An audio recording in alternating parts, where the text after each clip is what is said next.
Welcome to the CBS Radio Mystery Theater Archives, the only YouTube channel which has the original classic episodes of the CBS Radio Mystery Theater in order with no ads. Thank you for listening, and now, enjoy the show.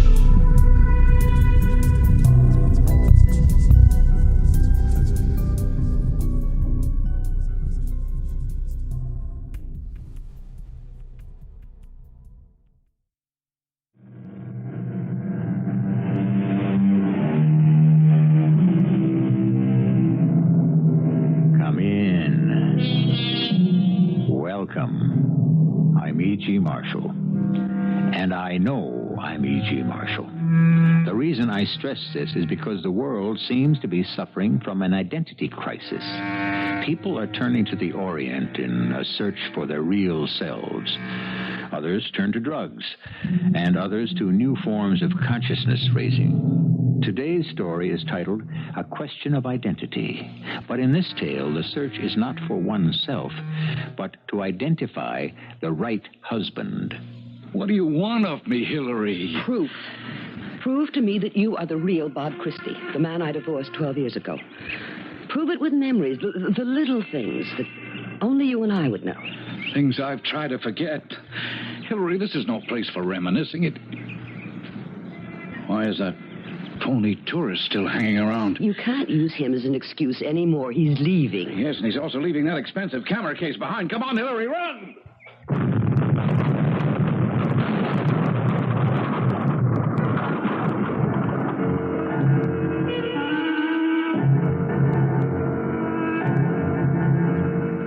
Mystery drama, A Question of Identity, was written especially for the Mystery Theater by Murray Burnett and stars Joan Lovejoy.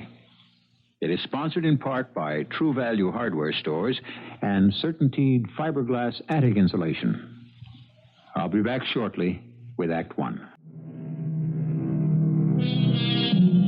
We live in a world filled with kidnapping and skyjacking. Unfortunately, these crimes have become so common that we almost accept them as part of the perils of today's living.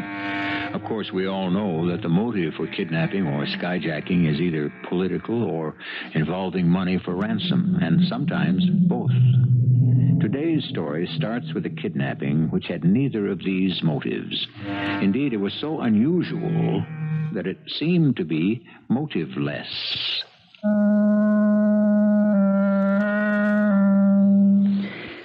My name is Hillary Cummings, and I'm divorced. I mention this only because it plays such an important part in the incredibly strange things that happened to me.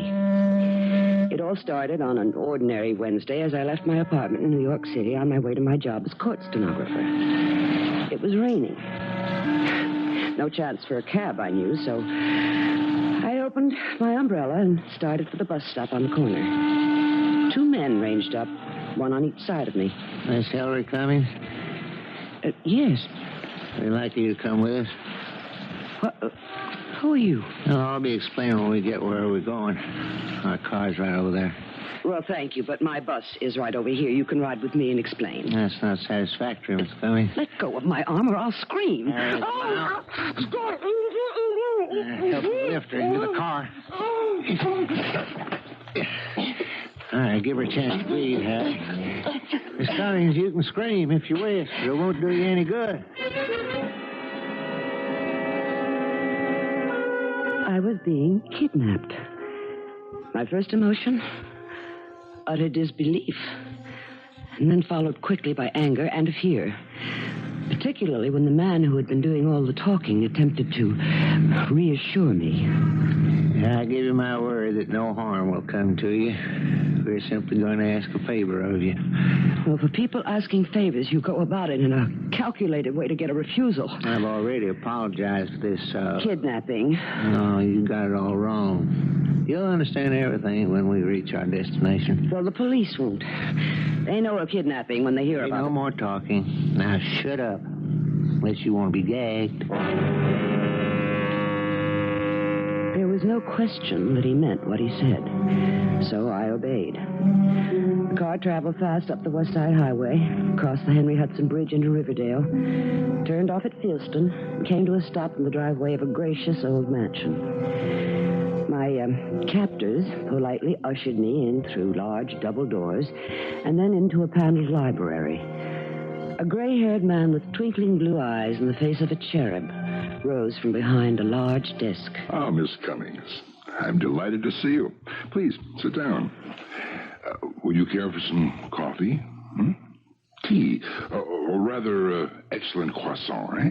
I'll tell you exactly what I'd like. To get out of here and down to my job. What do you think is going to happen when I don't show up or call in? Nothing. I assure you everything has been taken care of. And I'm supposed to take your word for that? No, not at all. If you wish, you may call and speak to your superior, Mr. Springsteen, I believe. Who are you, and what do you want?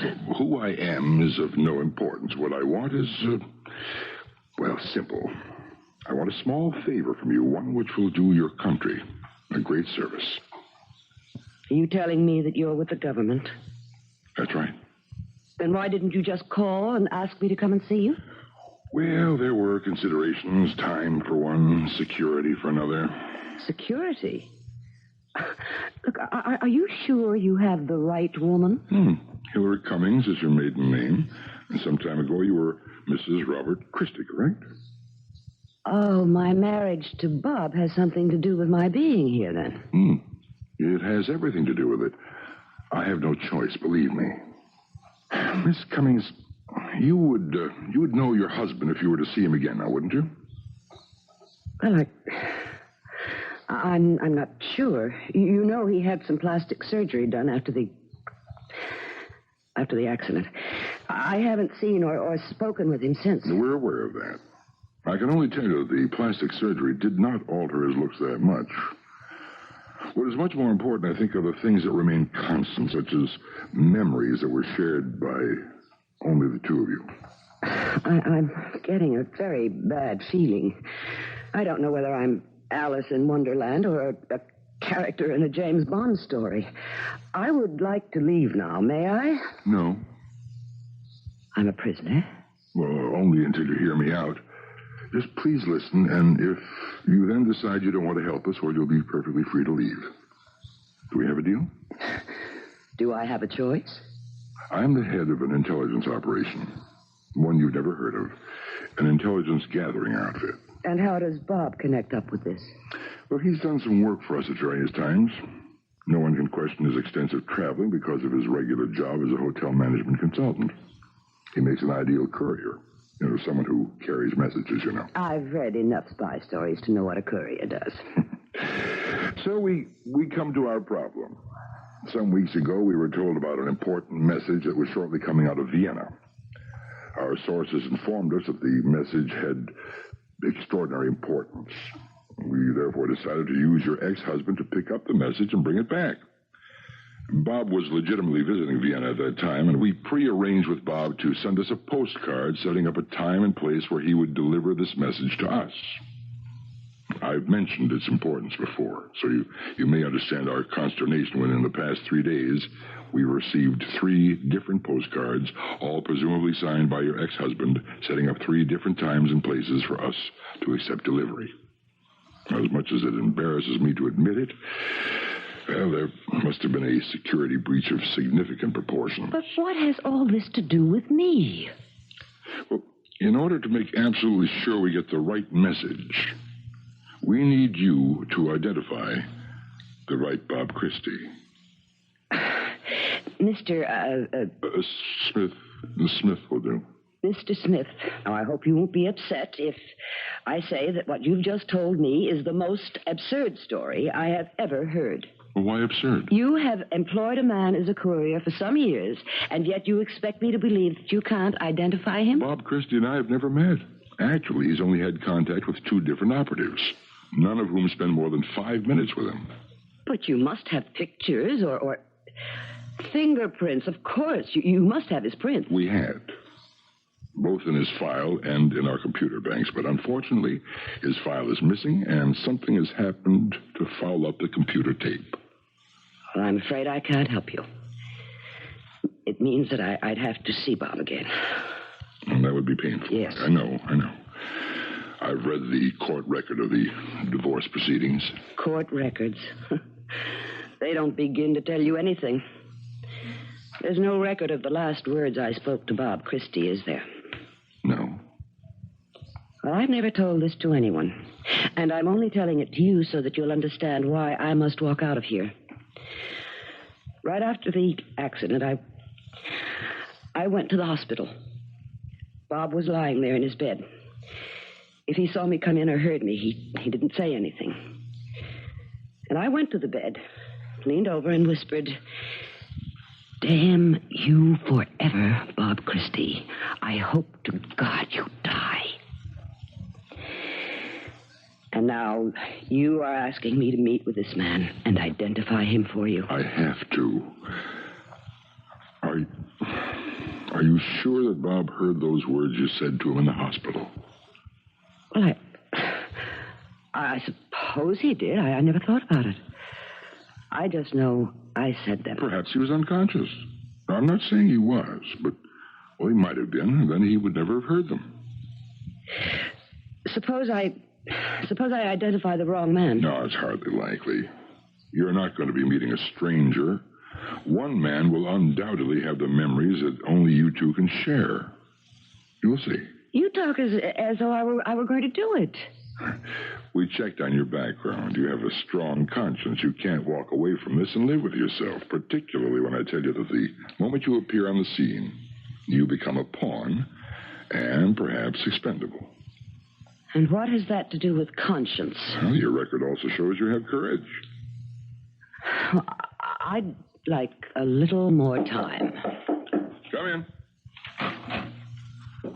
A man with a passport bearing the name of Robert Christie is on TWA's Flight 13 with a stop in Switzerland. He's due to arrive at Kennedy at 3 p.m. Thank you. Well, I'm afraid you've run out of time, Miss Cummings.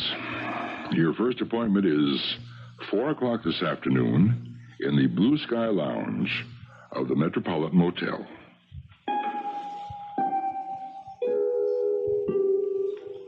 All motels near airports have the same air of impermanence. I looked for the third table on the left and anxiously tried to recall every word of the hurried briefing I'd been given. It's really a simple procedure, Miss Cummings. You'll go to the Sky Blue Lounge and be sure to take the third table on the left. Suppose someone's sitting there. There better not be. It's been reserved in your name. Now, you'll give the captain your name and order a slow gin fizz. I loathe them. Well, you don't have to drink it. Just order it. Now, here's your copy of Great Hostelries of the World. Be sure you have it open so the title shows. And then? Wait for the contact. And for your sake and ours, let's hope that he's the real Bob Christie. Your part will be finished after you drop the message off, as you've been instructed. But what if he... Now, you have the phone number for all other contingencies, right? There'll be somebody at that phone 24 hours a day. Good luck.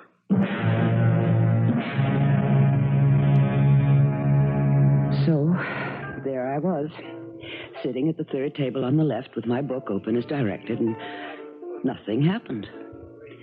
I looked at my watch, 4:15. Still nothing. I decided to wait a little longer. I'd given him an hour. So I continued to read, the gin fizz untouched. And then the waiter handed me a sealed envelope. This was not according to plan. However, I opened it. It read, "If this is your idea of a joke, it's sick. This is no laughing matter, so get out." It was unsigned. I looked around the room, but saw no one remotely resembling Bob. I glanced up at the waiter. He was obviously expecting an answer. I simply shook my head and tore the note to shreds.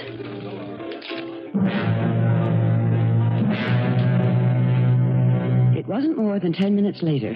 I never heard him. I was reading, and the only way I knew he was there was when his hand closed the book, and he said... You're just as stubborn and spiteful as always. If you have an explanation, I'll listen.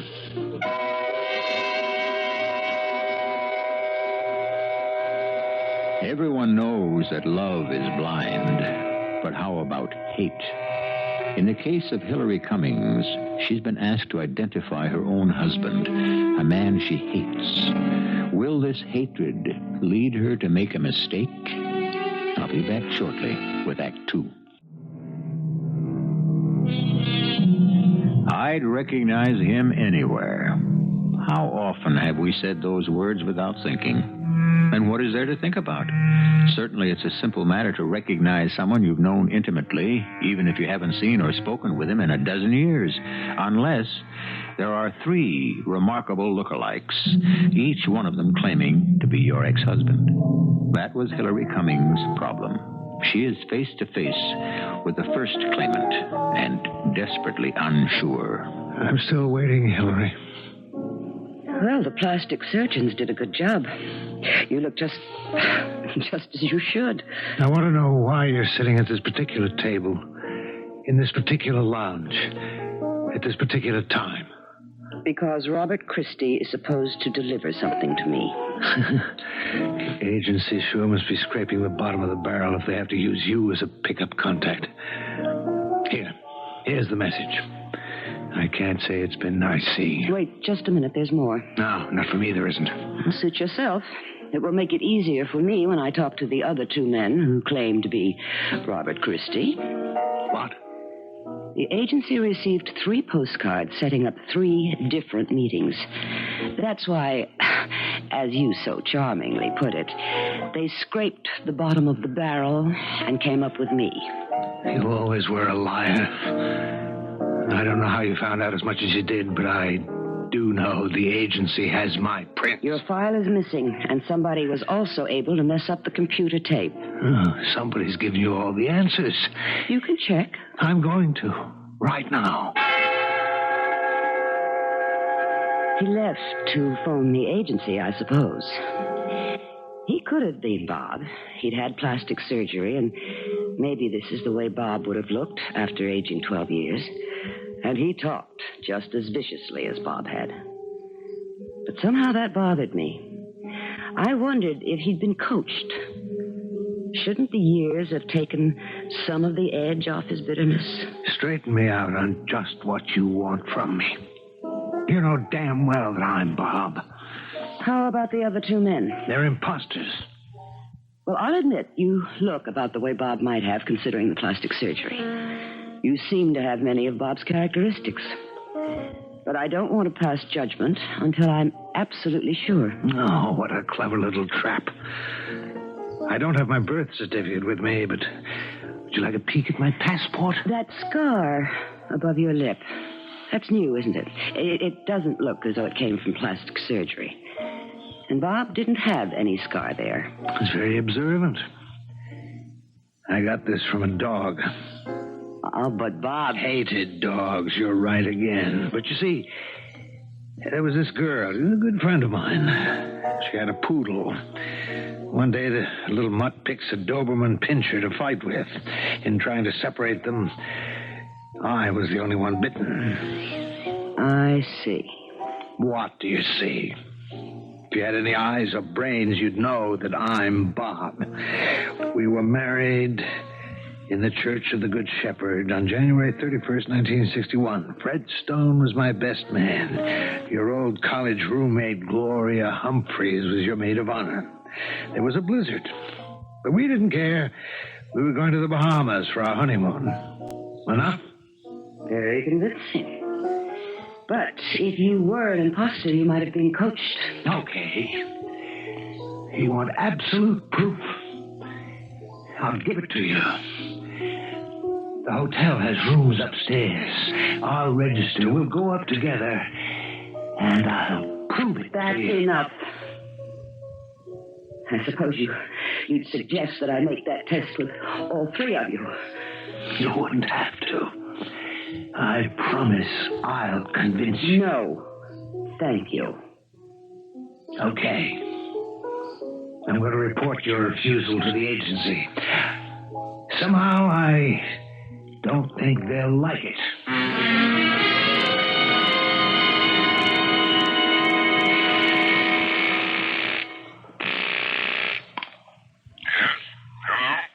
Hello? Hello? Yes, Miss Cummings. Oh, you. I was afraid I'd forgotten the number. I told you this phone may man 24 hours. Well, how did it go? Miserably. You didn't get the message? Oh, yes. Yes, he gave me the message. Then you delivered it? Just the way you told me. I mailed it immediately. Good. I take it he wasn't our Bob Christie. Well, I'm not sure.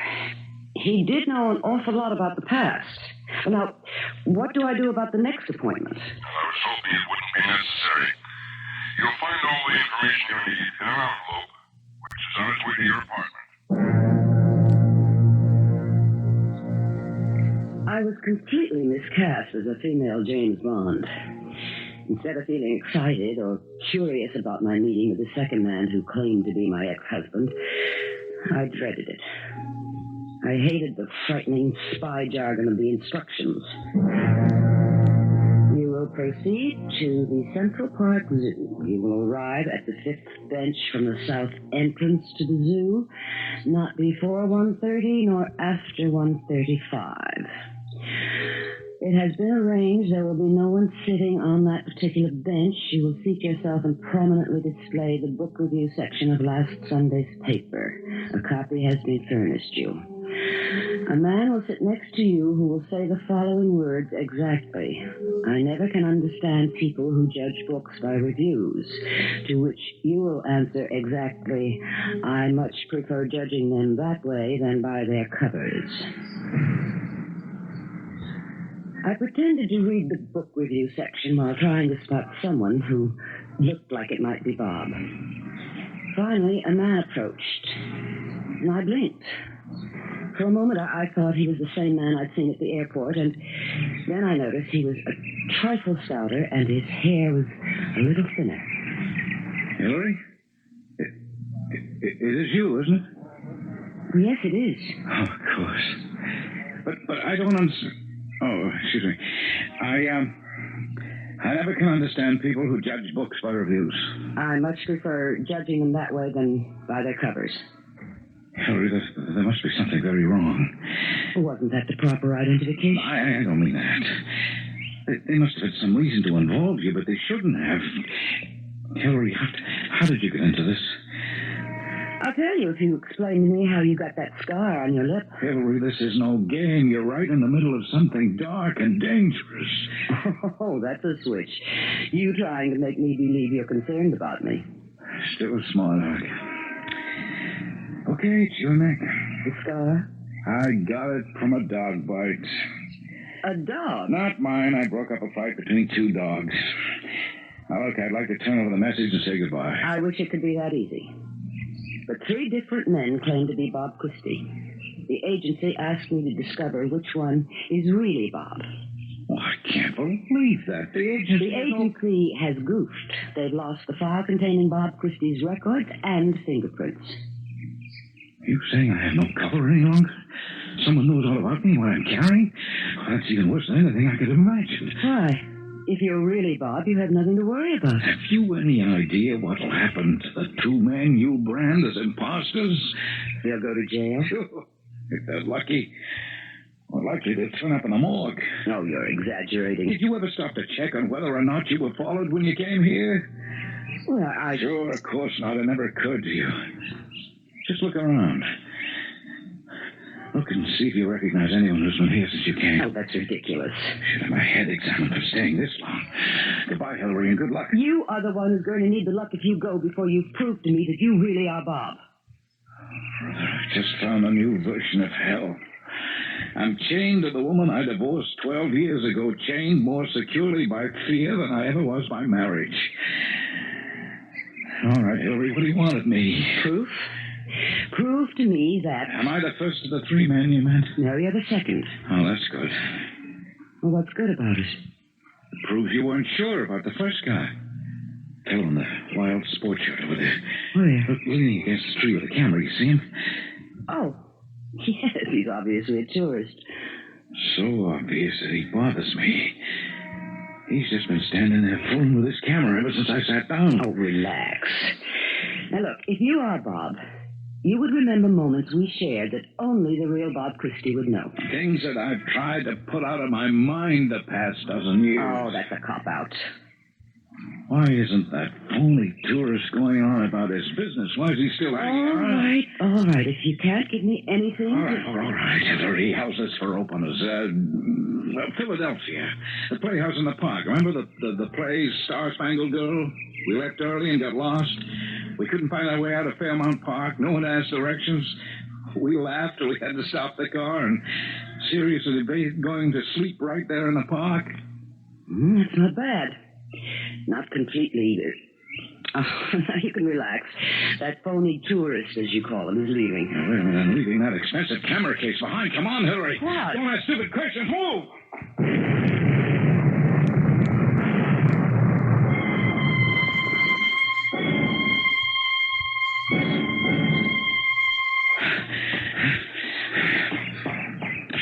Well, now maybe you believe me. You know that bomb was meant for me. There are other countries involved, foreign agencies, and they want the real Bob Christie dead. Well, if that's the truth, isn't it possible that these other governments want the woman who can identify him dead also? You're not very good at your job. Just tell me something that will prove to me beyond any doubt that you're Bob. Oh, Hillary, you're too much. Someone just tried to kill me, and you're still asking for romantic reminiscence. Not necessarily romantic, just something so personal that only you and I would know about it. Okay.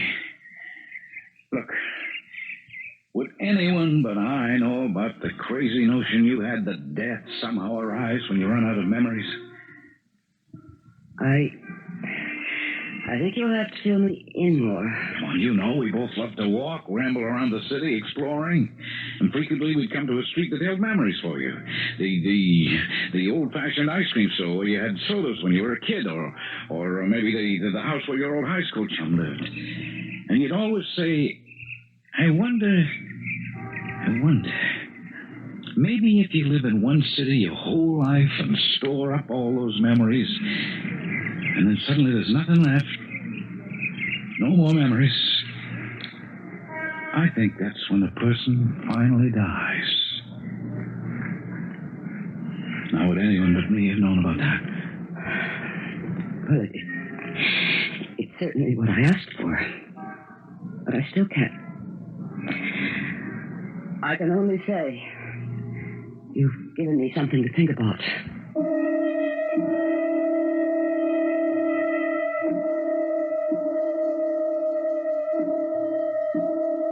There's nothing more untrustworthy than an autobiography. Make a little test. Find an old friend and reminisce. Recall some incident that happened to both of you more than 10 years ago. I'll wager you'll have two very different versions, and each will honestly believe that his is true. That, more than anything, is Hillary's problem. I'll be back shortly. Shakespeare said it's a wise father that knows his own child. Shakespeare never wrote anything about a woman knowing her own husband. Of course, he had also never heard of plastic surgery, which made Hillary Cummings' problem of picking the right husband from among three claimants more than ordinarily difficult. It was also becoming dangerous. Do you know about the bomb that exploded in the park? We were informed.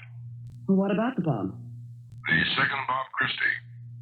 Is he genuine? I'm not sure. That's why I'm asking about the The bomb. bomb indicates two things. One, that you pose a threat. And two, that the information is as important as we were led to believe. Couldn't it prove that the man I was with was the real Bob, and someone wanted him dead? Or you, Miss Cummings. I'm concerned. You should be too. The fact you can tell me this man is my husband or this man isn't, the better off we'll be. Now, about the second man, why won't you eliminate him? Well, he knew something about a silly superstition of mine. A way I had of thinking about memories and places. Was it something unusual and personal? Oh, yes. Was that fairly conclusive? Well, I'm hesitating for two reasons. One is that any organization that could steal Bob's file and get into your computer setup certainly would have the resources to check into my life and come up with a number of incidents and then instruct the impersonator when to use them. Yes, that's a possibility. And secondly, this man used the phrase, "How's this for openers?" Now, not only was that a jarring speech pattern for Bob, but he hated cards and card playing. Openers is a word Bob would never have used. What do you mean, 12 years ago? Well, there's that, of course. So that's why I must keep the next appointment with the third man. The Red Rooster was one of the smarter East Side restaurants. My instructions said the man would carry the identification. He would be seated with an ice bucket for champagne, but there would be no bottle. He would also have a cigarette holder in his mouth, but no cigarette. The table was to be reserved in the name of John Christopher. The maitre d' led me toward a man sitting at a rear table. He looked up and smiled. He didn't seem as surprised as the others had, and we sat for a short while in silence. I began to feel nervous, so I asked a rather silly question. Aren't we supposed to have something to say to each other? You mean that nonsense about the proper identification with passwords? Okay, here goes. I hope I remember it. You see. Now, don't you feel that there's something sad about empty ice buckets and empty cigarette holders? Only if they're empty unintentionally. Oh, really? Who do you think makes up these silly bits, Oh, well. Now that the formalities have been taken care of, let's order a marvelously expensive dinner. After all, it's only agency. Where did you get that scar on your lip? It's not from surgery, I know.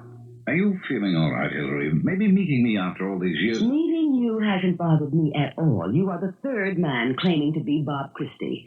And quite frankly, in my opinion, the least likely. Because you're giving the worst impersonation. Maybe that's because I'm not trying. Very clever, but still unconvincing. Why? Because if the other two were putting on an act, they obviously were better coached than you. I was more shaken than I cared to admit. This man did look more like what I had expected Bob to look like after 12 years. And then he shook me even more when he ordered not only Bob's favorite dishes, but mine also. Well, how's the food?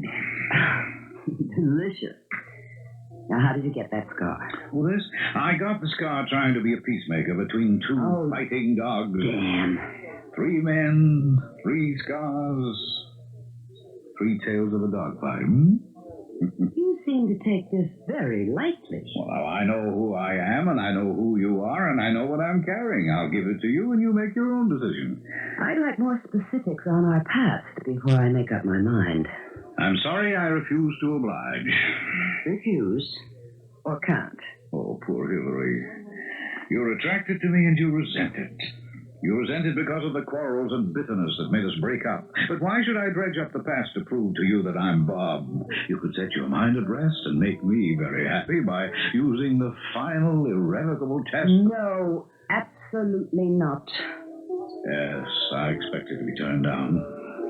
But really not quite so emphatically. The reason I am so emphatic is the real Bob simply wasn't as charming as you. You have a short memory, love. Not as short as yours. You've forgotten that night when the neighbors called the police. And you've forgotten the 3 great years. The 2 years at Lake Dumore and all the other times before. Before what? Go on. Before David died. Before everything went rotten. Before you blamed me for David's death.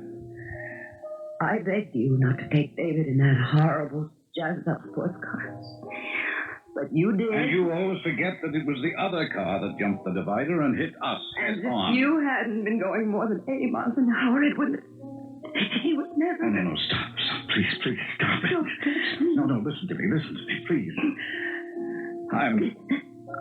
I'm not Bob Christie. I never was your husband. My name is Charles Shelburne, and I can't stand to see you cry. What? What are you saying? Look, I'll prove it. And wet the napkin and rub off all the fake scars. Look, you see? I'm not Bob Christie. I'm sick of this stupid masquerade. I wish I'd never started with it. Then why did you? Because I'm an idiot. Did you say your name was Charles Shelburne? The Charles Shelburne who wrote Eagles Victorious? 6 years and not another line since. At least not another line I liked. But what has that to do with your being here and trying to fool me? Oh, that's very simple if you're a writer who's had a smash hit novel right off the bat. And then you find out that somehow nothing seems to come, nothing flows. So you run away, as I did, to a little town in France, and you teach English. And all the time you're at yourself,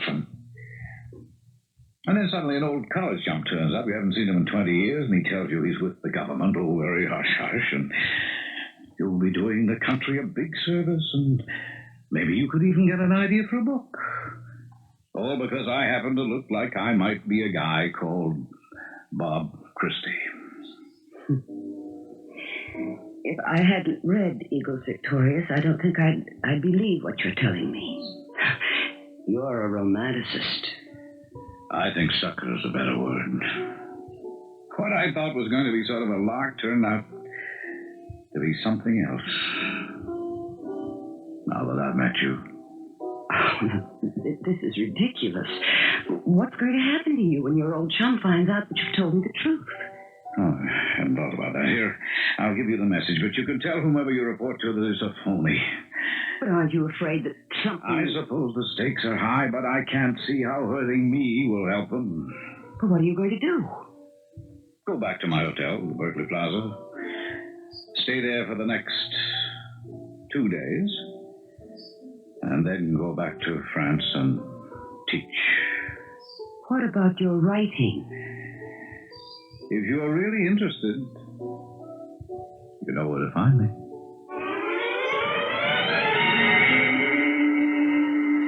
I don't remember exactly how I got back to my apartment. My head was in a whirl. The real Bob now had to be one of the first two men I'd met. But which? And what would happen to the last Bob, Charles Shelburne, if I could believe his story? And I did so desperately want to believe. I didn't even look up after I closed the door to my apartment. Welcome home, Hillary.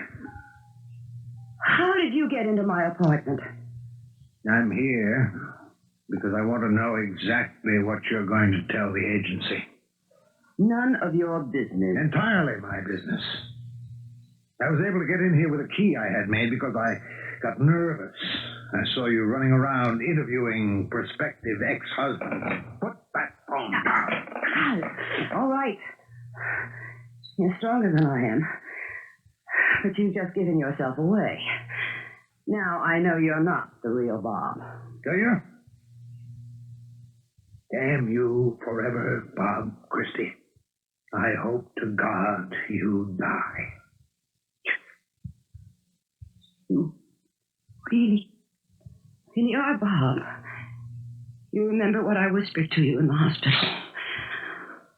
Why didn't you tell me this right away at the airport bar? Oh, come on, Hillary. When you told me there were two other guys pretending to be me, and I knew the agency wouldn't involve you unless they were willing to take your word.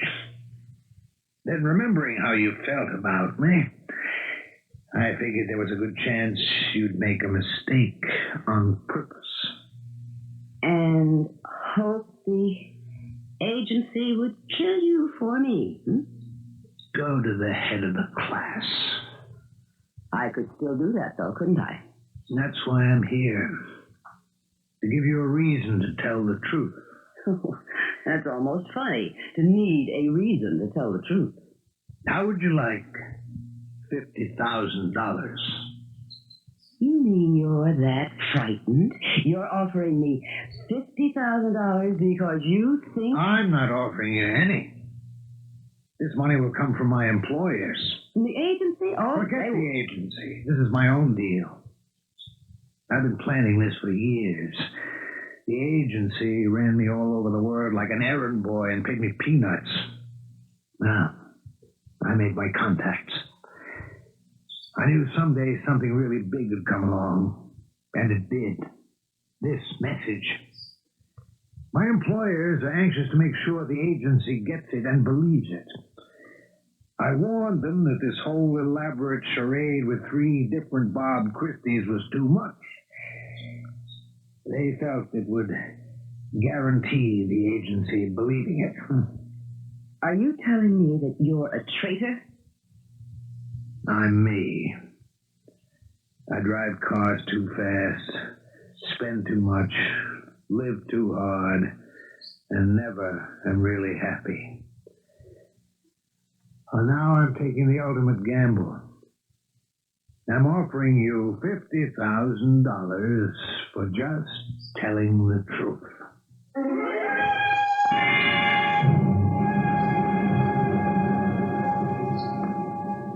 Yes? This is Hillary Cummings, Mr. Smith. This is the last time I'll be talking to you. I'm leaving the country. Have you solved our problem? No. I can't make up my mind. I warn you, Miss Cummings. You've embarked on a foolish course. Which one are you trying to protect? Myself. Who's threatening you? From whom do you need protection? From myself. And thoughts of revenge. Miss Cummings, you're deliberately talking in riddles. And riddles are exclusively your area, Mr. Smith. All right. I'll make it very simple. You can stop worrying about which is the right message. Because all the messages are false and designed to mislead you. Oh. But then that means that Bob Christie is a... Bob Christie is no longer my problem, Mr. Smith. Whatever he is, he's all yours.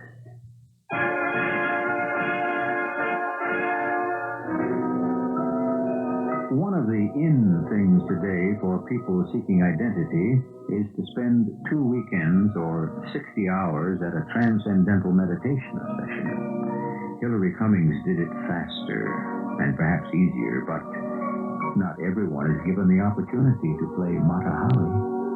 I'll be back shortly. Spy stories go back as far as 2400 BC, when a party of spies under the command of Joshua were dispatched by Moses to bring back reports of conditions in the land of Canaan. They did, and the reports were in conflict. Ever since then, the intelligence services of the world have recognized the importance of the gathering of information and the distribution of misinformation. You can trust me not to misinform you. Our cast included Joan Lovejoy, Robert Dryden, Joe Silver, and Ian Martin. The entire production was under the direction of Hyman Brown. Radio Mystery Theater was sponsored in part by Buick Motor Division and Anheuser-Busch Incorporated, brewers of Budweiser. This is E.G. Marshall inviting you to return to our Mystery Theater for another adventure in the macabre. Until next time, pleasant dreams.